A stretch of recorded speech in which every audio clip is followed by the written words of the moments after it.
Le sujet central de cet essai était le nouvel iX. Cependant, notre aller-retour à la montagne m'a permis aussi d'essayer la Jeep Wrangler 4XE et le Land Rover Defender hybride.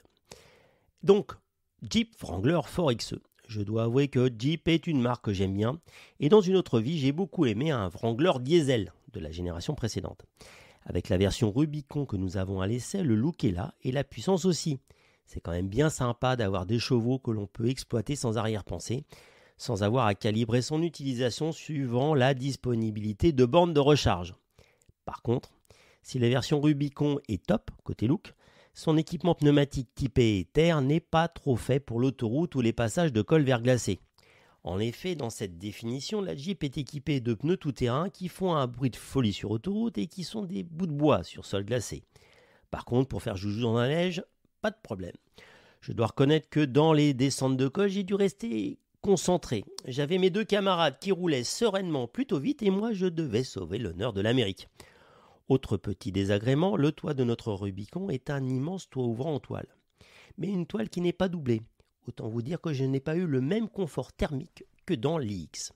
Pour vérifier que nos désagréments de bruit et de tenue de route étaient dus à ces satanés pneus, nous avons emprunté une version classique du Wrangler à notre retour. Cela a été le jour et la nuit, même si l'on reste dans des schémas à la Jeep avec des pneus tout temps, la tenue de route et le bruit restent contenus dans des limites raisonnables. Même si l'hybride rechargeable nous permet de continuer à rouler en Wrangler, le concept a ses limites. Passé les 30 premiers kilomètres sur autoroute en électrique, on bascule en 100% thermique. Rouler à l'essence avec une auto qui pèse plus de 2,5 tonnes induit une consommation de 13 à 15 litres, en roulant à un petit 120-130. Mais revenons à des aspects plus positifs. Sur la Jeep, les compteurs façon jauge d'avion sont superbes, sans parler du discret clin d'œil à l'AMB sur les fonds de compteur.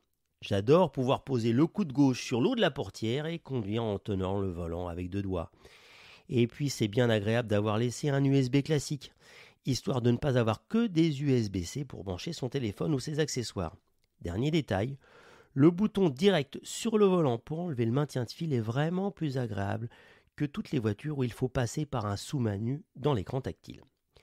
La Jeep est vraiment un produit sympa, très habitable, avec de la puissance à revendre, surtout en complément quand il reste un peu d'électricité, et une position de conduite très en hauteur. En effet, que c'est reposant d'être assis aussi haut et pas à mi-hauteur, comme sur la majorité des SUV du marché. Pour dire que le produit plaît, il n'y en a pas assez disponible et il s'en sera vendu 800 en 2021, soit 4 fois plus que des Defender. Et allons-y, parlons du Defender. Bon, je suis aussi fan de Land Rover, même si je n'ai jamais eu de Defender ancien ou moderne. Le nôtre est en pneu été et pèse près de 2,7 tonnes. Et même si l'on s'appelle Defender, avec ce poids-là et des pneus été, eh bien il y a des limites à ne pas dépasser. Nous allons ainsi réussir à nous planter dans la neige 2 fois. Même en enlevant tout l'électronique, il a fallu pelleter et pousser pour nous sortir de ces mauvais pas. J'ai donc été un poil déçu par rapport à ce que je peux faire avec mon Range Rover L322 d'il y a 20 ans. J'ai la chance d'avoir un ami qui a été un des premiers livrés en France de Defender hybride. Coucou mon JC. Il utilise le sien au quotidien et est amené à accéder à son chalet via un chemin non stabilisé et souvent ultra enneigé. Et bien avec ses 4 pneus hiver, rassurez-vous, cela passe facilement, même ultra chargé. Et après 30 000 km à son volant, il n'a eu aucun souci et ne regrette pas son achat. Enfin, seuls 2 bémols. La consommation, dès que l'on sort du trajet périurbain et que l'on bascule en full essence, et le coffre un peu juste quand on est à 4 avec tous les bagages pour aller une semaine au ski. Et puis chez Land Rover, la crise des supraconducteurs est un vrai souci.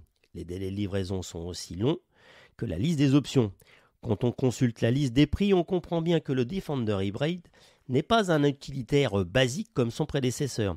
C'est un modèle premium qui peut être super équipé au prix d'un budget pouvant dépasser 100 000 €. Mais par exemple, ne pas avoir de recharge à induction sur un véhicule à près de 90 000 €, c'est quand même un peu désolant. Dernière remarque, si de nombreuses aides à la conduite sont disponibles, la pertinence et la subtilité de leur intervention ne sont pas à la hauteur de celles disponibles chez BMW, Mercedes ou Volvo. Le Defender a un petit plus très malin que ses concurrents n'ont pas. Vous disposez de 3 places à l'avant, mais en configuration 2 places, le dos du siège central fait office d'accoudoir une fois rabattu. Ce n'est hélas pas très confortable, mieux vaut garder le dossier relevé. En conclusion, Si vous êtes riche et amoureux du look du Defender, foncez, c'est une super auto. Mais gardez en mémoire que même s'il est plus polyvalent que son prédécesseur, et largement, mais cela reste un 4x4 de près de 2,7 tonnes et pas une grande routière pour faire de longs trajets de façon très économique. Merci beaucoup à Soufiane Ben Hamouda pour toutes les superbes photos qu'il a prises. Et je suis vraiment fan. Donc allez vraiment, si vous écoutez seulement le podcast, allez sur le site de Road Story, sur Isto Auto, pour regarder les photos de Soufiane. Elles sont absolument géniales. À bientôt.